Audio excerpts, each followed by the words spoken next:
Eu quero que você saia dessa casa até sexta-feira. Se não sair por bem, eu vou te tirar por mal. E não pensa que eu tô blefando, Renata.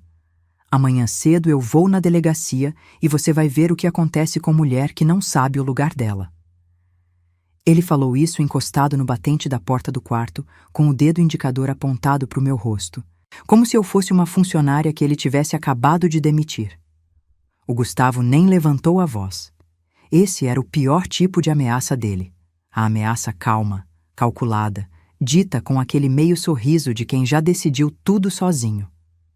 Eu estava sentada na beirada da cama, com a mesma camiseta que eu usava para dormir, o cabelo preso num coque frouxo, e senti o chão sumir debaixo dos meus pés. Não de medo. Não mais. O chão sumiu porque naquele instante eu entendi que ele realmente ia fazer aquilo. Que depois de 18 anos de casamento, 2 filhos, uma vida inteira construída tijolo por tijolo com o suor do meu trabalho, aquele homem ia numa delegacia inventar uma história sobre mim para me tirar da minha própria casa. Eu não respondi nada. Fiquei ali, quieta, olhando para ele como quem olha para um estranho. E de certa forma era isso que ele era. Um estranho. O Gustavo que eu conhecia aos 23 anos, aquele rapaz de sorriso largo que me levava para tomar açaí na praça Tubal Vilela, que me pedia música no rádio quando eu estava triste, esse já tinha morrido fazia tempo. O homem na porta do quarto era outra pessoa. Era o Gustavo que aprendeu que podia me machucar e não sofrer consequência nenhuma. Era o Gustavo que descobriu que a minha bondade era uma porta aberta para ele entrar e sair quando quisesse, levando o que bem entendesse. Ele bateu a porta ao sair. A casa tremeu. Aquele corredor que eu mesma tinha escolhido a cor da tinta, um amarelo manteiga que eu achava que trazia alegria, pareceu escurecer. Eu ouvi o carro dele dar partida na garagem, os pneus cantando no piso e depois o silêncio. Aquele silêncio pesado que só existe numa casa onde o amor já morreu, mas ninguém teve coragem de enterrar. Levantei devagar. Fui até o banheiro. Acendi a luz e me olhei no espelho. Aquele espelho. O mesmo espelho onde, durante anos, eu me olhava toda manhã tentando cobrir com base e corretivo as marcas que ele deixava no meu rosto, no meu pescoço, nos meus braços. Quantas vezes eu passei maquiagem em cima de vergonha? Quantas vezes eu inventei desculpa no trabalho? Bati na porta do armário. Caí da escada. Minha pele é sensível. Para ninguém desconfiar? Me olhei naquele espelho e vi uma mulher cansada, sim, mas não vi uma mulher derrotada. Vi uma mulher que sabia de uma coisa que o Gustavo não sabia. Vi uma mulher que tinha um segredo guardado há 6 anos. E foi exatamente esse segredo que destruiu a vida dele no dia seguinte. Mas eu preciso te contar essa história desde o começo, porque se eu pular direto para o que aconteceu na delegacia, você não vai entender o tamanho do que aquele homem me fez. E mais importante, você não vai entender o tamanho do que eu fiz para sobreviver. Meu nome é Renata. Tenho 42 anos. Sou técnica de enfermagem. Hoje coordeno uma clínica de reabilitação aqui em Uberlândia, Minas Gerais. Tenho 2 filhos, o Lucas, de 16, e a Marina, de 13. 2 filhos que são a razão de cada respiração minha, de cada plantão que eu peguei, de cada lágrima que eu engoli. Fui casada com o Gustavo Alvarenga durante 18 anos. 18 anos. Sabe o que são 18 anos ao lado de um homem que vai te diminuindo aos poucos, tão devagar que você nem percebe que está encolhendo? É como aquela história da água que vai esquentando e o sapo não pula fora porque não sente a temperatura subindo. Pois é, eu fui o sapo. E o Gustavo foi a água fervendo. Ele era corretor de imóveis, bom de lábia, bonito de rosto, sabia falar exatamente o que cada pessoa queria ouvir. Esse era o talento dele. Não vender casa, mas vender ilusão. E a maior ilusão que ele vendeu na vida foi para mim. Me vendeu um casamento que nunca existiu. Me vendeu um futuro que ele nunca pretendeu construir de verdade. Me vendeu a ideia de que eu precisava dele para ser alguém, quando na verdade ele é que precisava de mim para ser alguma coisa. Nos primeiros anos, eu achava que era feliz. A gente morava num apartamento pequeno no bairro Santa Mônica. 2 quartos, um banheiro só. Eu trabalhava de dia no hospital e à noite estudava. O Gustavo saía cedo para mostrar imóvel e voltava tarde. Eu não questionava. Confiava. Preparava a janta, deixava o prato dele no micro-ondas com um bilhetinho. Te amo, descansa bem. E ia dormir sozinha. Achava que aquilo era parceria. Achava que era assim que funcionava. O Lucas nasceu quando eu tinha 26 anos. Foi uma gravidez difícil. Fiquei de repouso nos últimos 3 meses. E foi aí que começou a cair a máscara. Porque quando eu parei de trabalhar, parei de gerar renda e o Gustavo começou a me tratar diferente. Não de uma vez, aos poucos. Primeiro foram os comentários. Você não faz nada o dia inteiro e a casa tá assim? Eu estava grávida de 7 meses, com pressão alta, inchada, mal conseguindo andar. Mas para ele, eu não fazia nada. Depois vieram as comparações. A mulher do Sérgio trabalhou até o 9º mês. A mulher do Rodrigo voltou a trabalhar 2 semanas depois do parto. Ele falava isso no jantar, sem me olhar, como quem comenta o tempo. E eu, que já estava frágil, absorvia aquilo como verdade. Comecei a me sentir um peso. Comecei a pedir desculpa por estar grávida. Imagina isso. Pedir desculpa por carregar um filho dele dentro de mim. Quando o Lucas nasceu, as coisas melhoraram por umas semanas. O Gustavo ficou orgulhoso de ter um filho homem. Mostrava para todo mundo, postava foto, fazia aquele papel de pai exemplar que ele interpretava tão bem em público. Mas dentro de casa, quando a porta fechava, ele continuava sendo o mesmo. As noites sem dormir eram só minhas. As fraldas eram só minhas. As consultas no pediatra eram só minhas. Ele chegava do trabalho, jogava o sapato no canto, sentava no sofá e dizia: "Faz esse menino parar de chorar, Renata. Eu trabalhei o dia inteiro. Eu trabalhei o dia inteiro também. Só que o meu trabalho não tinha hora para acabar. E sabe o que eu fazia? Eu obedecia.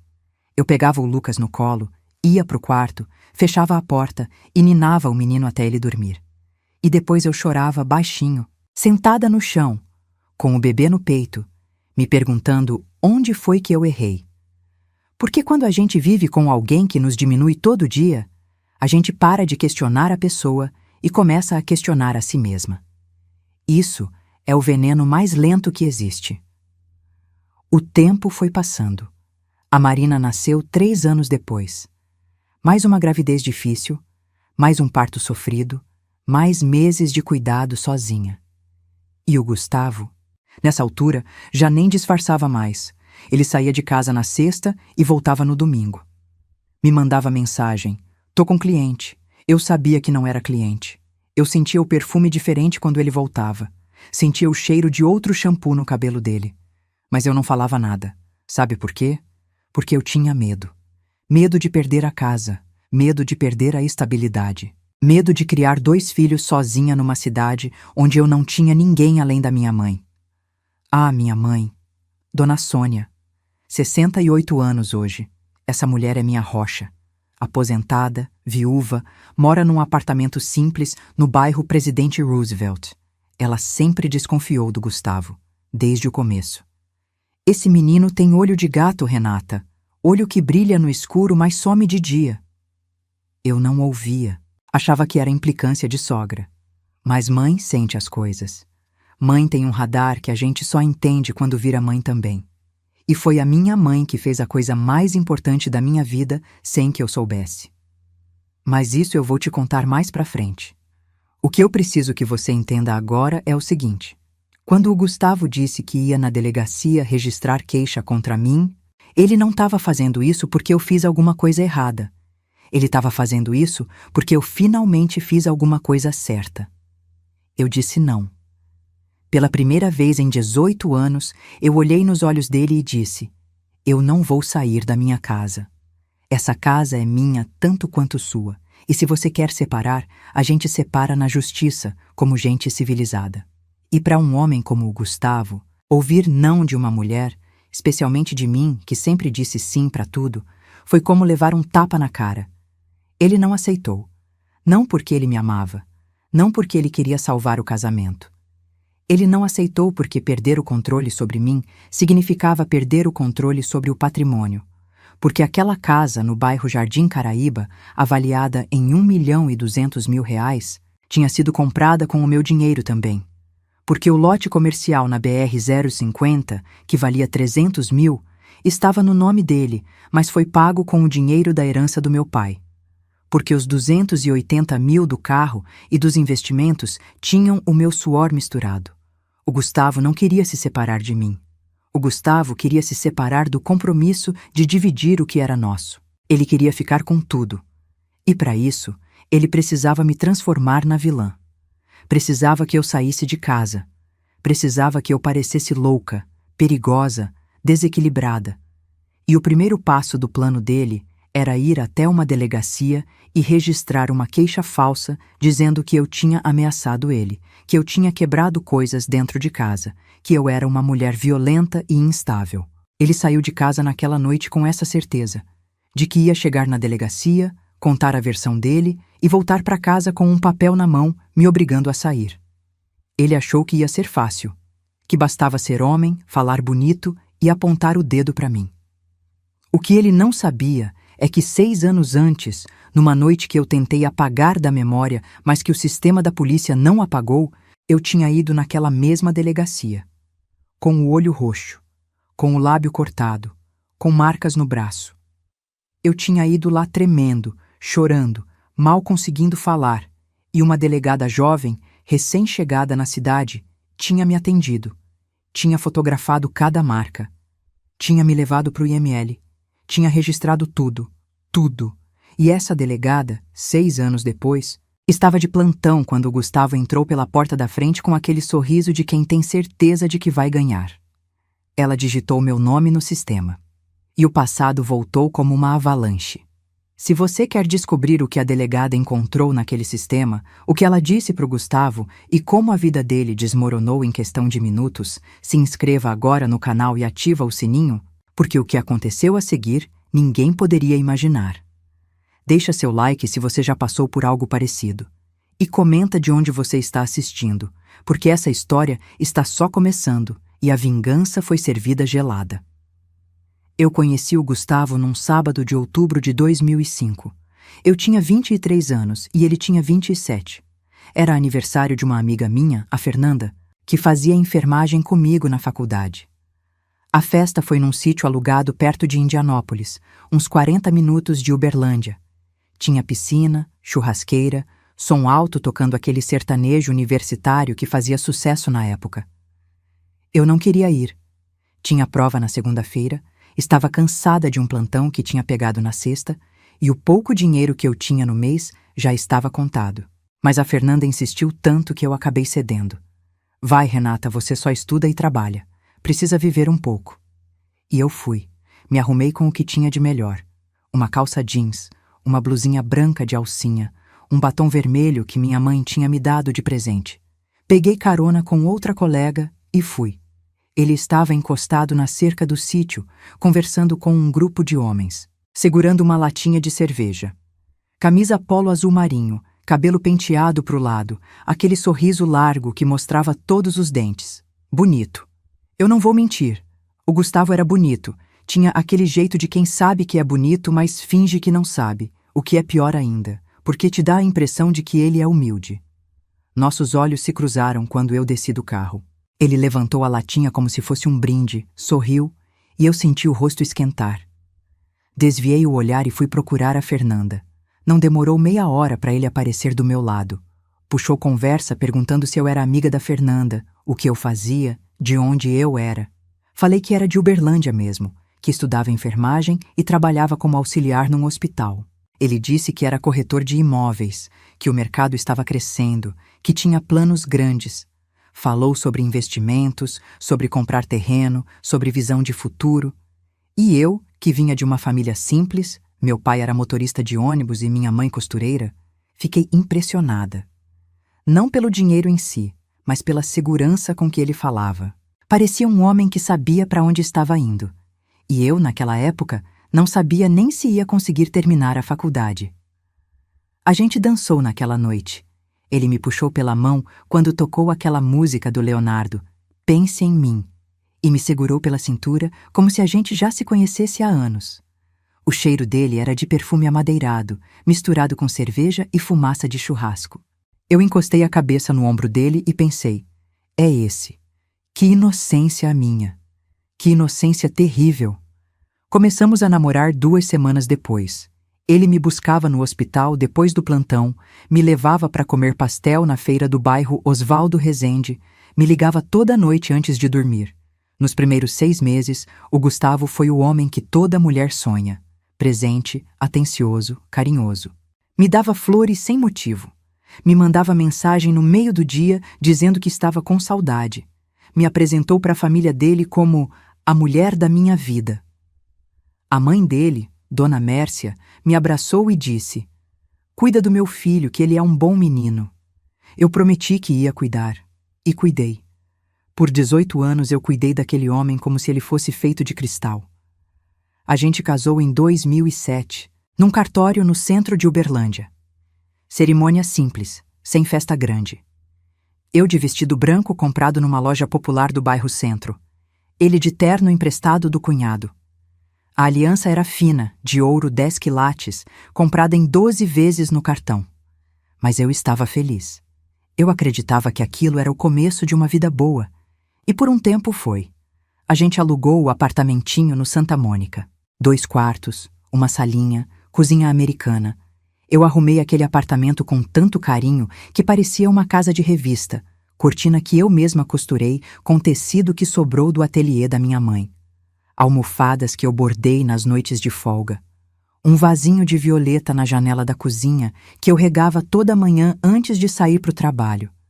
Aquele apartamento era meu reino. Pequeno, simples, mas meu. Nosso. Pelo menos era o que eu achava. O Gustavo continuava trabalhando como corretor. Às vezes ganhava bem, às vezes passava meses sem fechar negócio. A instabilidade financeira dele era compensada pela minha estabilidade. Eu trabalhava com carteira assinada, tinha salário fixo, plano de saúde, vale-transporte. Era eu quem pagava o aluguel nos meses ruins. Era eu quem garantia que a geladeira estivesse cheia. Era eu quem pagava a conta de luz, de água, de internet. E eu fazia isso sem reclamar, porque acreditava que casamento era assim. Um carregava o outro quando precisava. O problema é que eu carreguei por 18 anos. E ele nunca me carregou uma vez sequer. Quando o Lucas nasceu, em 2008, eu tirei licença maternidade e aquilo mexeu com o Gustavo de um jeito que eu só fui entender anos depois. Ele não suportava me ver em casa. Não porque ele quisesse minha companhia, ele quase nunca estava lá. Mas porque, com eu em casa sem trabalhar, a conta não fechava. E quando a conta não fechava, ele tinha que cobrir. E cobrir significava trabalhar mais. E trabalhar mais significava que ele não podia sair com os amigos, não podia ir para o happy hour, não podia fazer as coisas que ele fazia escondido de mim. Eu era um obstáculo. Meu filho era um obstáculo. A gente atrapalhava a vida que ele queria viver. Foi aí que os comentários começaram. Primeiro baixinhos, quase inofensivos. Você não vai voltar a trabalhar logo. A fulana já voltou e o filho dela é mais novo que o Lucas. Minha mãe criou 4 filhos e nunca parou de trabalhar. Cada comentário era uma agulhada pequena, mas agulhada acumula. E quando você percebe, seu corpo inteiro está cheio de furos invisíveis por onde sua autoestima vai escorrendo. Eu voltei a trabalhar quando o Lucas tinha 4 meses. 4 meses. Deixava ele na creche municipal às 6h40 da manhã e buscava às 6 da tarde. Chegava em casa destruída, com o peito doendo de leite, os olhos ardendo de sono, e ainda tinha que fazer janta, lavar roupa, dar banho no bebê, arrumar a casa. O Gustavo chegava, jantava, assistia televisão e ia dormir. Se o Lucas chorava de madrugada, eu levantava. Sempre eu. Quando eu pedia ajuda, ele virava para o lado e dizia: amanhã eu tenho reunião cedo, como se eu não tivesse plantão às 7 da manhã. Os anos foram passando e o padrão foi se estabelecendo como cimento que seca. Eu trabalhava, cuidava da casa, cuidava dos filhos, pagava a maioria das contas. E ainda era tratada como se fosse uma empregada que devesse gratidão pelo teto. O Gustavo, quando vendia bem, gastava com ele mesmo. Trocou de carro 3 vezes enquanto eu andava de ônibus. Comprou relógio caro, roupa de marca, tênis importado. Mas se eu comprava um vestido novo, ele fazia cara feia. Você precisava disso? A gente tá apertado. A gente não estava apertada. Ele é que queria apertar o meu mundo para alargar o dele. A Marina nasceu em 2011, outra gravidez difícil. Dessa vez tive diabetes gestacional e fiquei internada 2 semanas antes do parto. O Gustavo apareceu no hospital uma vez em 2 semanas. Me mandou uma mensagem dizendo que estava ocupado com uma venda grande. Minha mãe, Dona Sônia, ficou comigo todos os dias. Dormia na cadeira do hospital, me dava banho, penteava meu cabelo, segurava minha mão quando eu chorava. Ela olhava para mim com aqueles olhos castanhos cheios de dor, e eu sabia o que ela queria dizer, mas não dizia. Sai desse casamento, minha filha. Quando voltei para casa com a Marina, encontrei a pia cheia de louça, roupa suja amontoada no cesto e o Gustavo dormindo no sofá com a televisão ligada. O Lucas, com 3 anos, estava no chão da sala comendo bolacha, de fralda, sozinho. Meu coração partiu ali. Não por mim, por eles, pelos meus filhos. Eu segurando uma recém-nascida no colo, olhando para o meu filho de 3 anos largado no chão e o pai roncando como se o mundo não existisse. Mas eu não fui embora. Sabe por quê? Porque eu não tinha para onde ir. Minha mãe morava num apartamento de 1 quarto. Eu não tinha economias. Não tinha família com espaço, não tinha rede de apoio além da Dona Sônia. E o Gustavo sabia disso. Ele sabia que eu estava presa. E quem sabe que o outro está preso não precisa mais fingir que é bom carcereiro. Foi a partir de 2013 que as coisas pioraram de verdade. O Gustavo começou a chegar bêbado. Não sempre, mas com frequência suficiente para eu criar um 6º sentido. Eu ouvia o barulho do portão e já sabia, pelo tempo que ele demorava para abrir a porta, se estava sóbrio ou não. Quando estava bêbado, ficava agressivo. Não fisicamente no começo. Verbalmente. Gritava comigo por qualquer coisa. Essa comida tá horrível. Você tá gorda. Parece que eu casei com uma empregada. Minha mãe tinha razão. Eu devia ter casado com a Patrícia. Patrícia era uma ex-namorada dele. Ele jogava esse nome na minha cara como quem joga ácido. As crianças ouviam. O Lucas começou a fazer xixi na cama. A Marina, que era bebê ainda, chorava toda vez que ouvia grito. Eu colocava os 2 no quarto, fechava a porta e enfrentava o Gustavo sozinha. Não para brigar, para acalmar. Vai dormir, Gustavo. Amanhã a gente conversa. Eu gerenciava a raiva dele como se fosse parte do meu trabalho. E de certa forma era. Meu trabalho era manter aquela casa de pé, custasse o que custasse. Em 2014, meu pai morreu, seu Antônio. Um infarto fulminante, na garagem de casa, quando ia tirar o ônibus para mais um dia de trabalho. Tinha 59 anos. Eu estava no plantão quando minha mãe me ligou. A voz dela tremendo. Renata, vem. Vem agora. Eu saí do hospital correndo. Peguei um táxi. Cheguei na casa dos meus pais e ele já estava no chão, coberto com um lençol. Minha mãe abraçada nele, chorando baixinho. Aquela cena eu nunca vou esquecer. O homem mais honesto que eu conheci na vida. O homem que trabalhou 40 anos sem faltar um dia, que nunca levantou a voz para minha mãe, que me ensinava a tabuada na mesa da cozinha todo sábado. Esse homem estava ali, no chão frio da garagem, com R$62 na carteira e uma vida inteira de dignidade que não coube em nenhuma conta bancária. O Gustavo foi no velório. Ficou 2 horas, cumprimentou quem tinha que cumprimentar, fez cara de circunstância e foi embora. No enterro, ele atendeu o celular 3 vezes. 3 vezes enquanto meu pai descia para a terra. Eu estava destruída demais para reagir. Mas guardei. Guardei cada detalhe. Meu pai deixou uma herança. Não era muito para os padrões de quem tem, mas era tudo para os padrões de quem nunca teve. R$250 mil. Um seguro de vida que ele pagou religiosamente durante 30 anos. Metade ficou para minha mãe, metade para mim. 125 mil reais que caíram na minha conta e que o Gustavo viu como se fosse loteria. Na mesma semana, ele apareceu com a ideia de comprar um lote comercial na BR-050.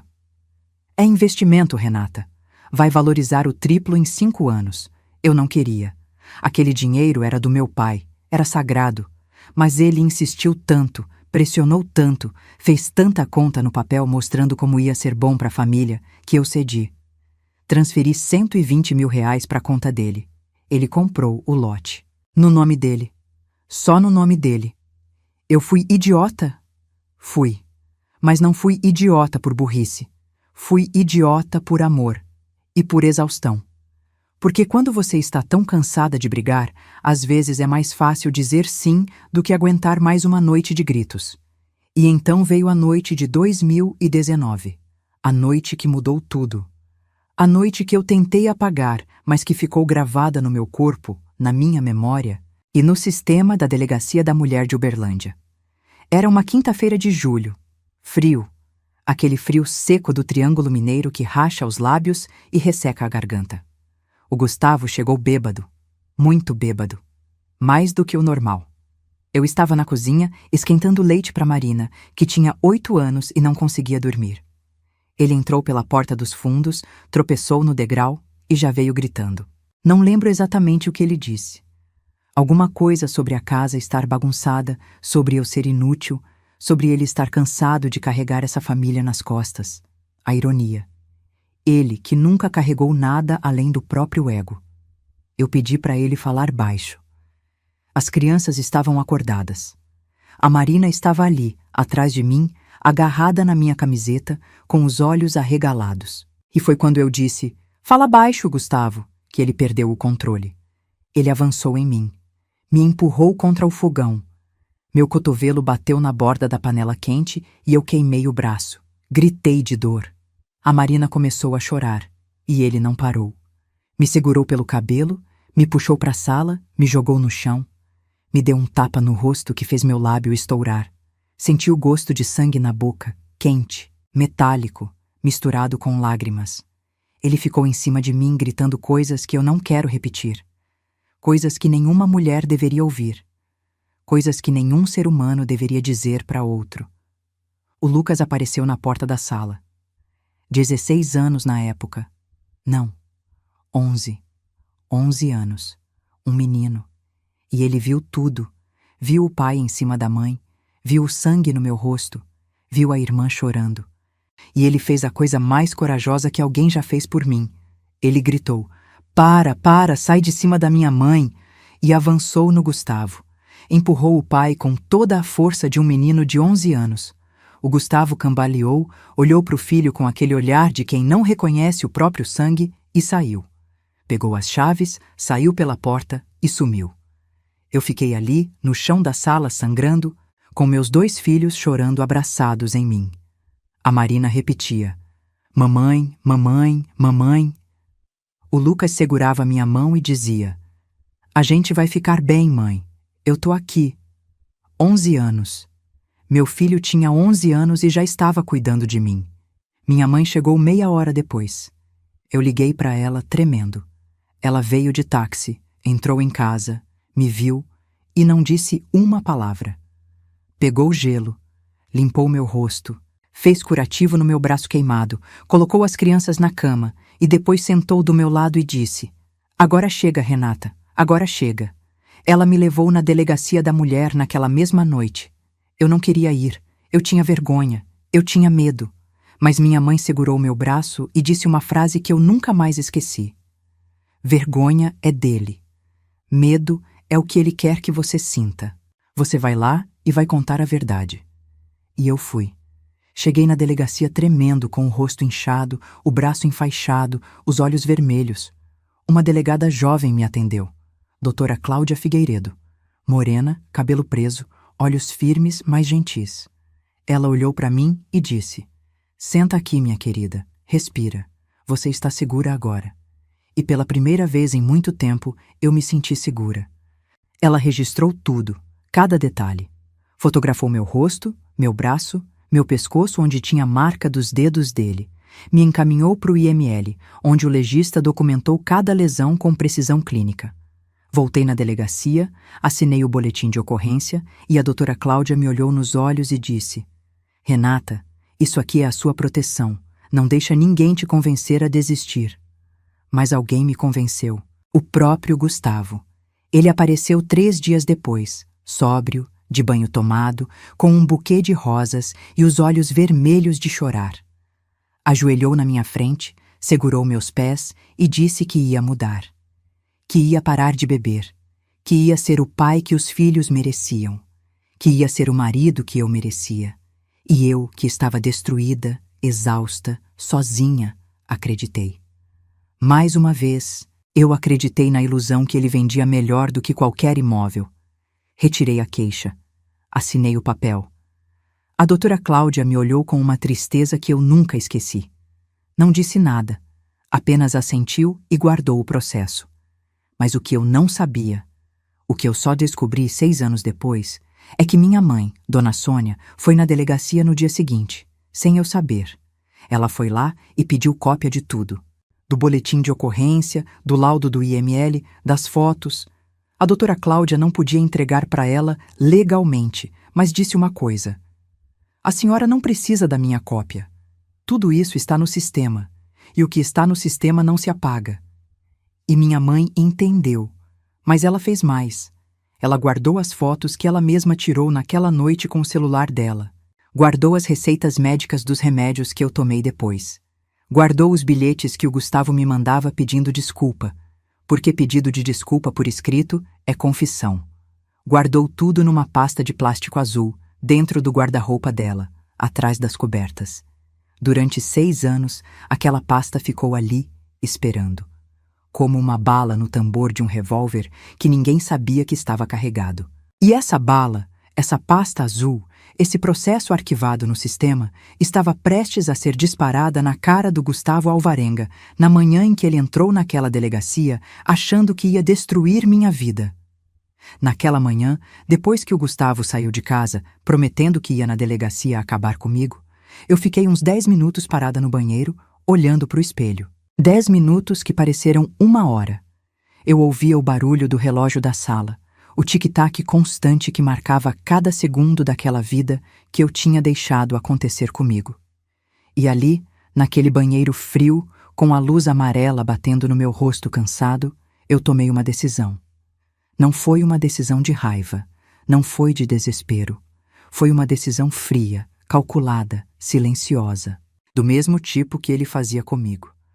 Só que a minha tinha verdade, a dele sempre teve mentira. Peguei meu celular e liguei para minha mãe. Eram 7h15 da manhã. Dona Sônia atendeu no segundo toque, como se já estivesse esperando. E talvez estivesse. Mãe sabe. Mãe sempre sabe. Mãe, o Gustavo foi na delegacia registrar queixa contra mim. Ele quer me tirar de casa. O silêncio do outro lado durou 3 segundos. Depois eu ouvi a voz da minha mãe, firme como aço, sem um tremor. Renata, escuta o que eu vou te falar. Você lembra daquela noite em 2019? Eu disse que lembrava. Pois é, eu guardei tudo. Tudo, minha filha. As fotos, as receitas, os bilhetes dele. Tá tudo aqui comigo numa pasta azul. E aquele processo que você retirou. Ele não sumiu. Ele tá no sistema da delegacia. A delegada me disse que o que tá no sistema não se apaga. Eu encostei na parede e escorreguei até o chão. Minhas pernas não sustentavam mais o peso do alívio, porque era isso que eu estava sentindo. Alívio. Não vingança, não ódio. Alívio de saber que a minha dor tinha sido documentada. Que aquela noite horrível, que eu tentei enterrar no fundo da memória, tinha deixado rastro. E rastro, no mundo da justiça, é prova. Mãe, o que eu faço agora? Agora você liga para a advogada, aquela que a Marlene indicou, e depois você vem aqui em casa buscar essa pasta. A advogada se chamava doutora Teresa Batista. 48 anos, escritório no centro de Uberlândia, especialista em direito de família. A Marlene, que era vizinha da minha mãe e tinha se divorciado 2 anos antes, jurava que a doutora Teresa era a melhor da cidade. Essa mulher não perde caso, Renata. E ela não tem dó de marido sacana. Eu tinha guardado o número, mas nunca tinha ligado. Sempre achei que não ia precisar. Sempre achei que ia dar jeito. Naquela manhã, finalmente liguei. A doutora Teresa me atendeu às 8h30. Eu expliquei tudo por telefone, atropelando as palavras, misturando datas, chorando no meio das frases. Ela me ouviu sem interromper. Quando eu terminei, ela disse com uma calma que me deu arrepios: Renata, vem no meu escritório hoje ao meio-dia. Traz tudo que você tiver. Documentos, fotos, mensagens, qualquer coisa, e pode ficar tranquila. Se ele foi na delegacia registrar queixa falsa contra você, ele acabou de cavar a própria cova. Às 10 da manhã, eu estava na casa da minha mãe. Dona Sônia me esperava na porta, com a pasta azul nas mãos. Aquela pasta de plástico comum, dessas que se compra em papelaria por R$3, mas que valia mais do que qualquer cofre. Ela me entregou e disse: abre. Eu abri. E o que eu vi ali dentro me fez tremer. Tinha tudo. As fotos do meu rosto inchado, tiradas com o celular da minha mãe naquela noite de julho de 2019. Meu olho roxo, meu lábio cortado, as marcas dos dedos do Gustavo no meu pescoço. Tinha a receita médica dos anti-inflamatórios que eu tomei durante uma semana. Tinha a receita do ansiolítico que o psiquiatra me receitou depois. E tinha os bilhetes. 5 bilhetes escritos à mão pelo Gustavo nos dias seguintes à agressão. Me perdoa, Renata. Eu perdi a cabeça. Nunca mais vai acontecer. Eu te amo. Eu sou um idiota. Me dá mais uma chance. Cada bilhete era uma confissão. Cada palavra escrita de próprio punho era uma prova de que ele sabia o que tinha feito. Minha mãe me olhou e disse: eu guardei porque sabia que um dia você ia precisar. Mãe não guarda rancor, minha filha. Mãe guarda munição. Ao meio-dia, eu estava no escritório da doutora Teresa. Um escritório pequeno, organizado, com cheiro de café fresco e estante cheia de livros de direito. Ela me recebeu com um aperto de mão firme e um olhar que dizia: aqui você está segura. Coloquei a pasta azul na mesa dela. Ela abriu, olhou cada foto, leu cada bilhete, anotou cada data. Depois me olhou e disse: Renata, me conta uma coisa. Esse lote na BR-050, quanto você colocou de dinheiro? 120 mil, da herança do meu pai. E tá no nome de quem? Dele, só dele. Ela balançou a cabeça devagar, como quem já viu esse filme 100 vezes. E a casa do Caraíba. No nome dos dois. Mas o financiamento foi aprovado pelo meu contra-cheque. Eu que paguei a entrada. 65 mil reais. Você tem comprovante disso? Tenho. Extrato bancário, comprovante de transferência, tudo. A doutora Teresa tirou os óculos, encostou na cadeira e disse: Renata, eu vou te falar uma coisa e quero que você preste muita atenção. O seu marido, ao ir numa delegacia registrar queixa falsa contra você, cometeu um crime. Chama-se denunciação caluniosa, artigo 339 do Código Penal. Pena de 2 a 8 anos de reclusão. Além disso, o histórico de violência doméstica que ele tem, registrado em sistema, com laudo do IML, destrói qualquer narrativa que ele tente construir. E mais, ele desviou o patrimônio do casal. Usou herança particular sua para comprar imóvel no nome dele, e agora quer te expulsar de casa. Isso tudo configura não só má-fé processual, como também pode caracterizar violência patrimonial, nos termos da Lei Maria da Penha. Eu ouvi cada palavra como se fosse oxigênio entrando nos meus pulmões depois de anos debaixo d'água. Violência patrimonial. Eu nem sabia que isso existia. Eu achava que violência era só tapa, soco, empurrão. Não sabia que me roubar, me diminuir financeiramente, me impedir de ter acesso ao que era meu por direito, tudo isso também era violência. E tinha lei para isso. O que a gente vai fazer agora? Eu perguntei. Agora a gente vai esperar. Porque se a delegada que atendeu o seu marido for minimamente competente, ela já puxou seu nome no sistema e já encontrou o processo de 2019. E quando isso acontecer, o castelo de cartas dele vai desmoronar. Enquanto isso, eu vou protocolar uma ação de divórcio litigioso com pedido de partilha integral. incluindo o lote da BR-050, e vou solicitar medida protetiva em seu favor, com base no histórico documentado. Eu saí daquele escritório diferente de como entrei. Entrei como vítima, saí como uma mulher com um plano. E enquanto isso, do outro lado da cidade, o Gustavo estava na delegacia, sentado numa cadeira de plástico, achando que a vida dele estava prestes a melhorar. Ele não fazia ideia do que estava acontecendo. Ele chegou lá por volta das 9 da manhã, todo arrumado, camisa social, cabelo no gel, perfume forte. Eu sei desses detalhes porque depois a própria delegada me contou, quando nos encontramos semanas mais tarde. Ele entrou com aquele andar de dono do mundo, foi até o balcão e disse que queria registrar uma ocorrência contra a esposa. A atendente pediu os dados dele: nome, CPF, endereço. Depois pediu os meus dados: nome completo, Renata de Souza Alvarenga. CPF, endereço. E pediu para ele esperar. O Gustavo sentou, cruzou as pernas, mexeu no celular. Esperou uns 20 minutos, até que uma porta se abriu e uma mulher apareceu. Morena, cabelo preso, olhos firmes. Ele não a reconheceu. Por que reconheceria? Ele nunca tinha ido naquela delegacia. Quem foi fui eu, 6 anos antes, sangrando. Senhor Gustavo Alvarenga? Sou eu. Por favor, me acompanhe. Ele entrou na sala dela sorrindo. Sentou na cadeira da frente, apoiou os cotovelos na mesa e começou a contar a história que ele tinha ensaiado. Que eu era agressiva, que eu tinha ameaçado ele com uma faca, que eu tinha quebrado o vidro da porta da sala num acesso de fúria, que ele temia pela segurança dele e dos filhos, que ele queria uma medida protetiva contra mim. A doutora Cláudia Figueiredo ouviu tudo em silêncio. Anotou. Fez perguntas pontuais. Quando aconteceu isso? Teve testemunha? O senhor tem foto dos danos? Ele respondeu tudo com aquela segurança de vendedor. Tinha resposta para tudo. Mentira tem essa característica. É sempre muito bem arrumada, muito certinha, sem ponta solta. A verdade é bagunçada. A mentira é um cenário de novela. Quando ele terminou, a delegada virou a tela do computador levemente para o lado. Digitou meu nome completo, apertou Enter e ficou olhando a tela por uns 30 segundos que devem ter parecido uma eternidade.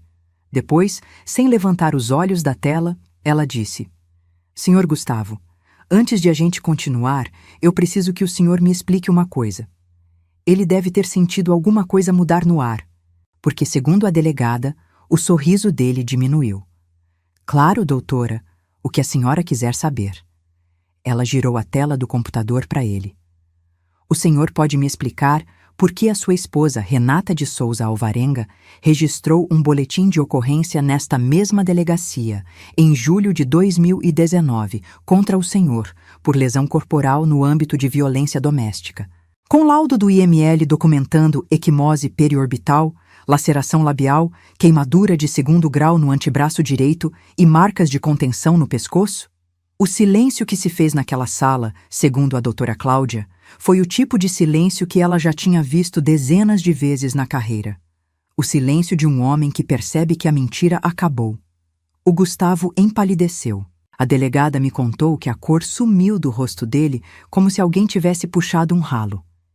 Ele abriu a boca, fechou, abriu de novo. Gaguejou. Isso foi. Ela retirou a queixa. Isso não vale mais. A doutora Cláudia tirou os óculos e colocou sobre a mesa com uma calma cirúrgica. Senhor Gustavo, a queixa foi retirada, sim, mas o registro permanece no sistema. O laudo do IML permanece. As fotografias permanecem. E o que permanece é prova. Agora, o senhor acabou de sentar na minha frente e me contar que a sua esposa, a mesma mulher que apareceu aqui há 6 anos, com o rosto desfigurado pelo senhor, é uma pessoa violenta que o ameaça. O senhor entende a contradição? Ele começou a suar. A testa brilhava sob a luz fluorescente da sala. Doutora, aquilo foi diferente. Foi uma briga de casal. Eu bebi demais naquele dia e... O senhor está confessando a agressão? Não, eu estou dizendo que... Senhor Gustavo, eu vou interromper o senhor aqui. Eu vou ser muito clara. Registrar uma ocorrência falsa é crime. Denunciação caluniosa, artigo 339 do Código Penal. Se as alegações que o senhor fez contra a sua esposa nos últimos 30 minutos não puderem ser comprovadas, o senhor não vai sair daqui como vítima. Vai sair como investigado. E eu vou te dar uma chance agora de repensar o que o senhor me disse. O Gustavo pediu um copo de água. As mãos tremiam. A delegada mandou buscar. Ele bebeu devagar, olhando para o chão. Naquele momento, sentado naquela cadeira de plástico dura, debaixo daquela luz branca de repartição pública, o Gustavo Alvarenga entendeu pela primeira vez na vida o que é estar sem controle. O que é estar na posição de quem não manda.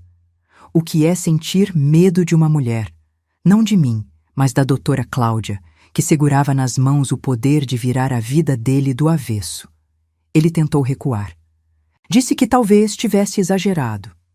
Que talvez a situação não fosse tão grave assim. Que ele e a esposa estavam passando por um momento difícil e que ele agiu por impulso. A delegada anotou tudo. Cada palavra, cada recuo, cada contradição. O senhor quer manter a queixa? Ele engoliu em seco. Eu preciso pensar. O senhor tem todo o direito de pensar. Mas eu informo ao senhor que, independentemente da sua decisão, eu vou encaminhar esse caso para análise.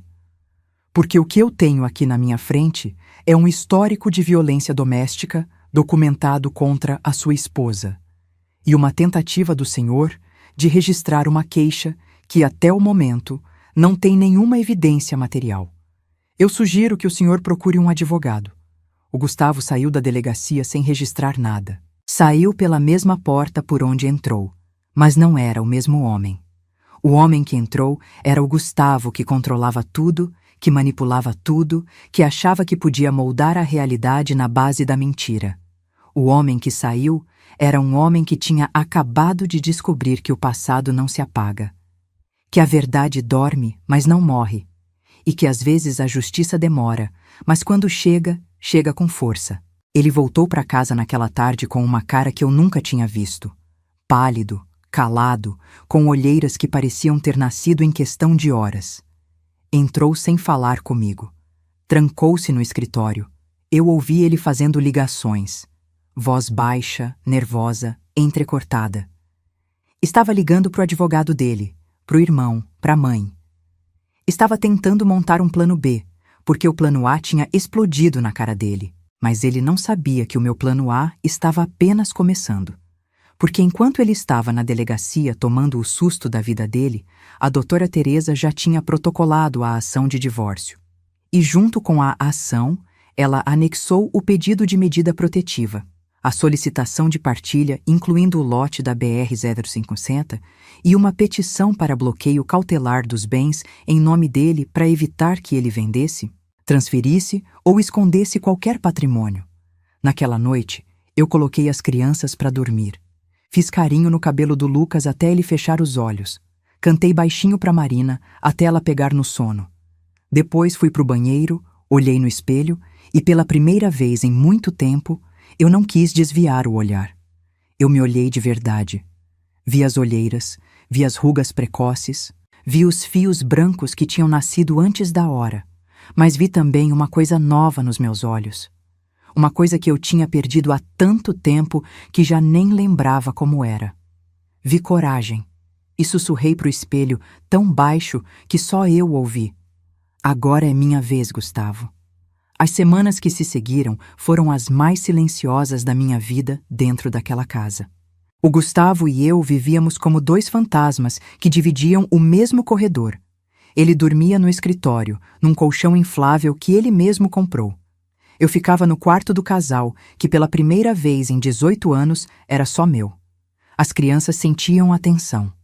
O Lucas ficava mais calado que o normal, passava o dia no quarto com fone de ouvido.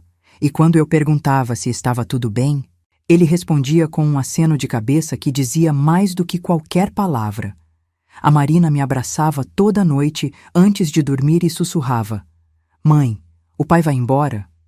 E eu respondia sempre a mesma coisa: "Vai ficar tudo bem, meu amor." Não porque eu tinha certeza, mas porque era o que ela precisava ouvir. O Gustavo mudou de comportamento depois da delegacia. Não ficou mais agressivo. Ficou pior que isso. Ficou estratégico. Ele percebeu que a abordagem da força não ia funcionar, então trocou de tática. Começou a ser gentil. Apareceu com flores. Deixou dinheiro na mesa da cozinha com um bilhete. Para as crianças, perguntou como tinha sido meu dia no trabalho. Fez café de manhã e deixou na garrafa térmica.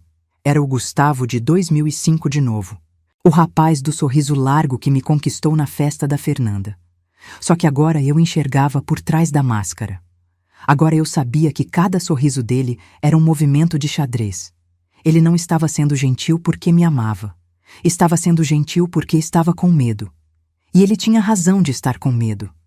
Porque a doutora Teresa estava trabalhando em silêncio, montando o caso peça por peça, como quem monta um quebra-cabeça, onde a imagem final era a ruína completa do Gustavo Alvarenga.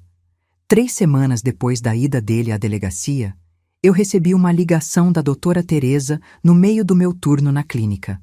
A voz dela estava diferente. Não era a voz calma e profissional de sempre. Tinha uma nota de urgência, quase de excitação contida. Renata, você pode vir ao escritório hoje à tarde. Aconteceu uma coisa que muda tudo. Saí do trabalho mais cedo. Cheguei no escritório dela às 4 da tarde. Ela me esperava com 2 cafés na mesa e uma pilha de documentos. Sentei na cadeira e ela foi direto ao ponto.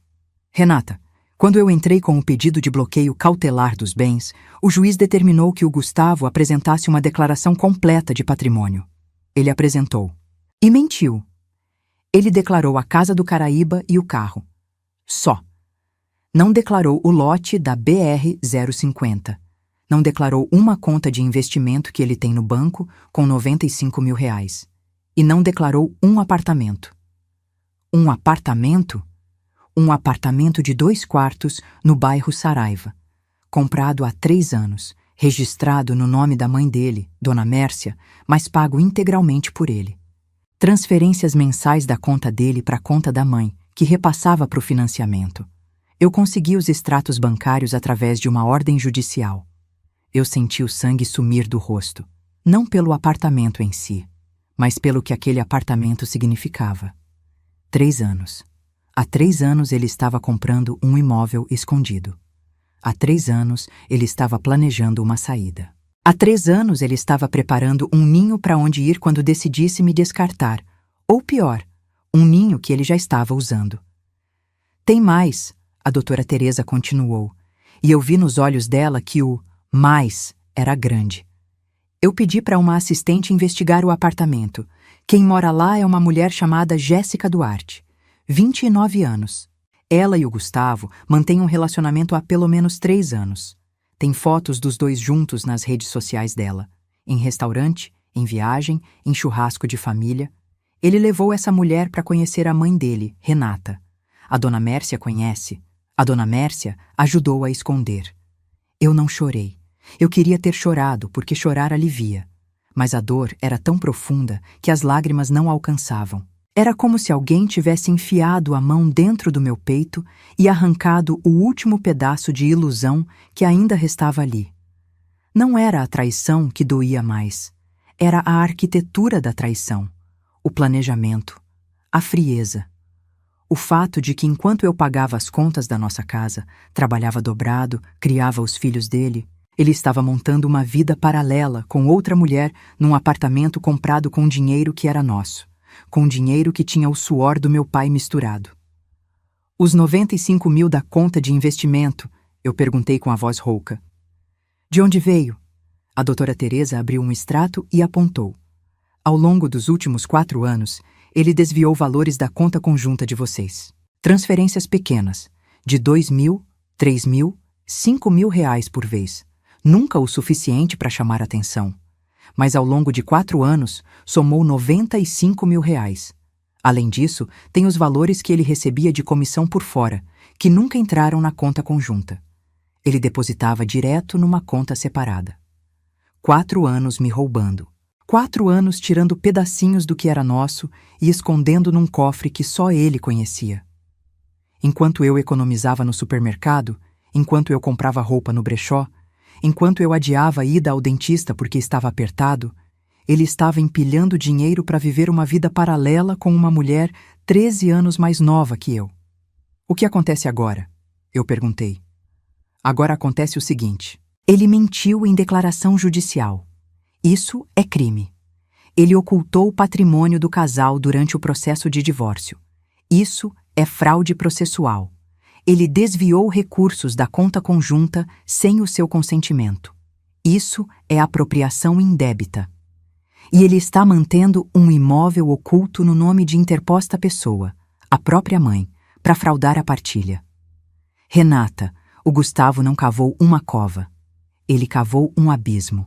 A doutora Teresa protocolou uma petição no dia seguinte. Juntou tudo. Os extratos bancários mostrando os desvios. A matrícula do apartamento no Saraiva, no nome da dona Mércia. As transferências dele para a mãe. As fotos da Jéssica com ele. O histórico da delegacia. Os bilhetes de confissão. O laudo do IML. A pasta azul inteira da minha mãe, digitalizada, página por página. O juiz recebeu aquilo como uma bomba na mesa. E a bomba explodiu. Em 48 horas, saiu a decisão. Bloqueio total dos bens do Gustavo. A casa do Caraíba ficou sob administração judicial. O lote da BR-050 foi incluído na partilha. O apartamento do Saraiva foi rastreado e vinculado ao patrimônio do casal. A conta de investimento foi congelada e o juiz deferiu medida protetiva em meu favor, determinando que o Gustavo se retirasse da residência do casal em 72 horas. 72 horas. Depois de 18 anos me dizendo que eu é que tinha que sair, foi ele quem recebeu ordem judicial para ir embora. O oficial de justiça apareceu na nossa porta numa terça-feira à tarde. Eu estava na sala, assistindo televisão com a Marina, quando a campainha tocou. Abri a porta e vi o homem de camisa social e pasta na mão. Atrás dele, uma viatura da polícia militar estacionada na calçada. Ele me cumprimentou, se identificou e perguntou pelo Gustavo. Eu chamei. O Gustavo saiu do escritório com cara de quem já sabia. Talvez o advogado dele tivesse avisado. Talvez ele tivesse sentido no ar que a maré tinha virado de vez. O oficial entregou a intimação. Li nos olhos do Gustavo o momento exato em que ele entendeu que tinha perdido. Não foi raiva o que eu vi. Foi pânico. Pânico puro, cru, de animal encurralado. Ele leu o papel 2 vezes. Olhou para mim. Olhou para o oficial. Olhou para a viatura na rua. E disse, com uma voz que eu nunca tinha ouvido sair da boca dele, uma voz fina, quase de criança. Renata, a gente pode conversar? Pode, através dos nossos advogados. Ele tentou de novo. Renata, por favor, eu sei que eu errei, mas a gente tem uma família. A gente tem 18 anos juntos. Não joga tudo isso fora. Eu olhei para ele. Olhei bem.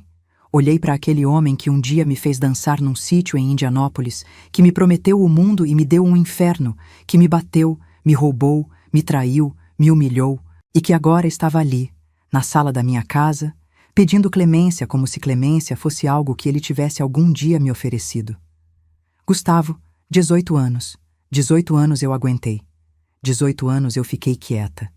18 anos eu cobri suas marcas com maquiagem, suas mentiras com silêncio, seus roubos com trabalho. Eu não tô jogando nada fora. Eu tô recolhendo o que é meu. E o que é meu inclui a minha dignidade, que você pisou tanto que eu esqueci que ela existia. Mas eu lembrei. E agora é tarde demais para você. Ele tentou tocar no meu braço. Eu dei um passo para trás. A Marina apareceu na porta da sala, olhando tudo com aqueles olhos grandes de 13 anos. O Lucas desceu a escada e ficou parado no último degrau, com os braços cruzados, o maxilar travado, igual ao avô, igual ao meu pai. Meu filho olhou para o pai e não disse uma palavra. Não precisava. O olhar dele dizia tudo. Eu vi o que você fez. Eu lembro. O Gustavo subiu, fez 2 malas, desceu, parou na porta e olhou para trás uma última vez, para a casa que ele queria roubar de mim. Para a família que ele destruiu achando que ia sair ileso. Para mim, de pé na sala, com os meus filhos ao meu lado, firme como eu nunca tinha estado. Eu vou lutar por essa casa, Renata. Isso não acabou. Eu não respondi. Não precisava. Porque nós duas sabíamos, eu e a verdade, que já tinha acabado. Acabou no momento em que a doutora Cláudia digitou meu nome naquele computador e o passado voltou como um tsunami. Acabou no momento em que a pasta azul da minha mãe saiu de trás das cobertas e entrou num processo judicial. Acabou no momento em que ele achou que podia me usar de degrau para subir e descobriu que eu era o chão que sustentava tudo. Ele saiu. O carro dele sumiu no fim da rua. A Marina chorou. O Lucas abraçou a irmã. E eu fiquei ali, na porta da casa que agora era minha, sentindo o vento da noite de Uberlândia bater no meu rosto como se fosse a primeira vez que eu respirava ar puro em 18 anos. Tranquei a porta. Fui até o banheiro, acendi a luz e me olhei no espelho. Não tinha mais marcas para cobrir. Não tinha mais mentiras para engolir. Não tinha mais medo para esconder. Só tinha eu, Renata, inteira, de pé. E pela primeira vez em 18 anos, eu sorri para o meu próprio reflexo. O divórcio levou 8 meses para ser finalizado. 8 meses de audiências, petições, documentos e do Gustavo tentando tudo o que podia para minimizar o estrago. Ele trocou de advogado 2 vezes. O primeiro largou o caso quando viu o tamanho do buraco. O segundo tentou negociar um acordo, oferecendo-me dar a casa se eu abrisse mão do lote e da conta de investimento. A doutora Teresa nem pestanejou. Respondeu com 3 palavras: nem em sonho. E o juiz concordou. A sentença saiu em março do ano seguinte. E quando a doutora Teresa me ligou para ler o resultado, eu tive que sentar porque minhas pernas não aguentaram o peso da justiça chegando. A casa do Caraíba ficou comigo, integralmente. O juiz entendeu que eu tinha pagado a entrada, que o financiamento foi aprovado pelo meu contra-cheque e que o Gustavo havia tentado me expulsar do imóvel por meio de uma queixa falsa na delegacia. O lote da BR-0560, comprado com a herança do meu pai, foi revertido para o meu nome. Os R$120 mil que eu transferi em 2014 foram reconhecidos como patrimônio particular meu, e o juiz determinou que o lote me pertencia integralmente, sem divisão. O apartamento do bairro Saraiva, que o Gustavo escondeu no nome da mãe, foi incluído na partilha como patrimônio do casal adquirido com recursos comuns. Metade ficou para mim. A conta de investimento com R$95 mil foi dividida, e eu recebi minha parte acrescida de correção, porque o juiz reconheceu que o dinheiro tinha sido desviado da conta conjunta sem meu consentimento. No total, eu fiquei com a casa avaliada em R$1.200.000, o lote de R$300 mil, metade do apartamento do Saraiva que valia R$240 mil e R$47.500 da conta de investimento. Fora a pensão alimentícia para os filhos que o juiz fixou em R$4.800 mensais. O Gustavo ficou com o carro, a outra metade do apartamento do Saraiva, R$47.500 da conta, e uma ficha criminal que agora incluía investigação por denunciação caluniosa, fraude processual e ocultação de patrimônio. O Ministério Público abriu procedimento contra ele. A doutora Cláudia, a delegada, encaminhou o caso da queixa falsa para apuração, e a Ordem dos Advogados foi notificada sobre a conduta do primeiro advogado dele, que tinha ajudado a montar a estratégia da ocorrência falsa. A dona Mércia, mãe do Gustavo, aquela que me abraçou no dia que me conheceu e disse: "Cuida do meu filho", foi chamada a depor sobre o apartamento no nome dela. Não sei exatamente o que ela disse na audiência, mas sei que saiu de lá sem olhar para ninguém, com a cabeça baixa e o passo arrastado de quem sabe que ajudou o filho a fazer a coisa errada e agora paga o preço da vergonha. Eu não senti prazer nisso. Não senti prazer em nada daquilo. Vingança não tem gosto doce, como dizem. Vingança tem gosto de remédio amargo que você toma porque precisa, não porque quer. A Jéssica, a outra, sumiu da vida do Gustavo em menos de 1 mês depois que os bens foram bloqueados. Quando o dinheiro secou, o amor secou junto. Ela bloqueou ele nas redes sociais, saiu do apartamento do Saraiva e foi embora. Não sei para onde e não me interessa. Eu nunca tive raiva dela. Ela era mais uma iludida pelo mesmo homem que me iludiu. A diferença é que ela teve a sorte de sair antes de perder 18 anos. O Gustavo foi morar com a mãe, num quarto nos fundos da casa da Dona Mércia, no bairro Tíberi. O mesmo quarto onde ele dormia quando era adolescente. O corretor de imóveis que vendia casas para os outros agora não tinha uma casa para chamar de sua. A ironia não me escapou, mas eu não ri. Não tinha graça. Tinha só tristeza, porque no fundo, por baixo de toda a raiva e toda a dor, eu sentia tristeza por aquele homem que poderia ter tido tudo. Uma esposa que o amava, 2 filhos maravilhosos, uma casa bonita, uma vida boa, e jogou tudo fora porque achava que merecia mais, que eu não era suficiente, que ele era grande demais para a vida que a gente construiu juntos. Ele não era grande demais. Ele era pequeno demais para reconhecer o que tinha. Os meses que se seguiram ao divórcio foram os mais difíceis e os mais bonitos da minha vida ao mesmo tempo. Difíceis porque reconstruir uma identidade depois de 18 anos, sendo a sombra de outra pessoa, não é como trocar de roupa. É como trocar de pele. Dói, sangra, leva tempo. Eu tive dias em que acordava às 3 da manhã e ficava olhando para o teto, com o coração acelerado, me perguntando se eu tinha feito a coisa certa. Tive dias em que a casa parecia grande demais, silenciosa demais, vazia demais. Tive dias em que eu olhava para o lugar onde ele sentava no sofá e sentia uma falta que eu não entendia, porque não era falta dele. Era falta do hábito, era falta da rotina. Era o corpo estranhando a ausência de algo que machucava, como quem tira o gesso e sente o braço estranho sem ele, mesmo sabendo que o gesso era o que impedia de se mover. Mas os dias bonitos foram chegando. Devagar, sem pressa, como amanhecer em Uberlândia, quando o céu vai clareando aos poucos e, de repente, o sol aparece por trás dos prédios e ilumina tudo de uma vez. Eu comecei a fazer coisas que eu não fazia há anos.